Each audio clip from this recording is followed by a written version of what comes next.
Good morning. Ngasigi video yang minarase ma'am. Ngasi sawan se numit ko. Sawan se numit se akoigi se nagadaba color na hangapan machu lere na yellow machu. Aduga akoigi number da haraga na number 25 se. 25 se EBI ko khudang da kai da EBI sigi numit sigi number se matugina adum ngatang sum son ba shwai ko son ba haraga di chanting to bodo 25252525 haina adumai toraga ado sisina number ga color ga lere ko ado hamada card ki message yeng minarase aduga timing so happy yengase ko ado Thursday oibadina haidi Thursday se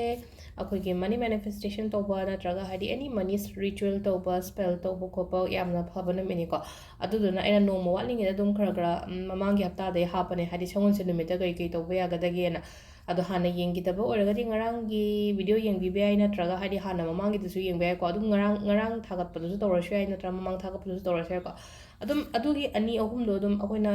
repeat tawbiyo sagonsen khudingi adumai tawraga ai kunam do pa ka ha cinnamon ga kasagi chini duga tawraga khud kumba ham do o kaina ga haina gaina adumai na hadi se je hadi pesha je khud tung da ba natraga hadi lak da ba leraga lak da ba gumba le wakhanda khallo ba hadi loma hadi ai khud ngasagi lak tri se lambi se thinga ga le se loina hangdu eko hadi ai gi part se loina everything clear oire ko haina daina wakhanda khanbi ga da ne ba ngasai ritual da to matam do ngasagi videos to yin video phasana adu dum gyan ta ani ko aina du explain di to bone phasana aduga ahamba da ko si gi ngase card ki message se aduga timing ko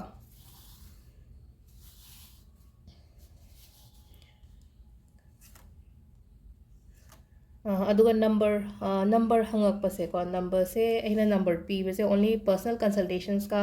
adagi crystal gumba keno tawbagi adugi oina pibani ko number se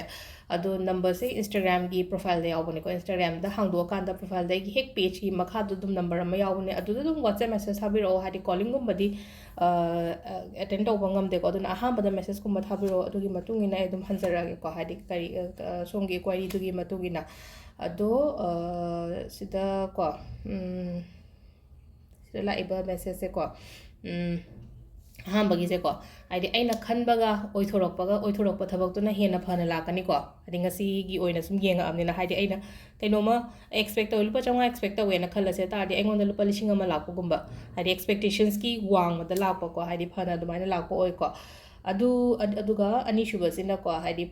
loishan ba ma loire ko loishan ba ma horok ba ma oi ko ngasi se loishan ba ma hara gade nuai ta ba ki kalera gade loina loishan laga hadi new beginning ama new transformation sama dumain taroga lai ko ani shuba gi sina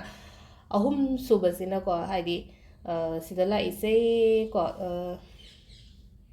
emotionally stable diam oire ko hanaga hairaga di emotionally stable oiba hairaga ko khan nungai traga nahanga di pangkhan da khanjalaga lerambado hazikan adu khandok pase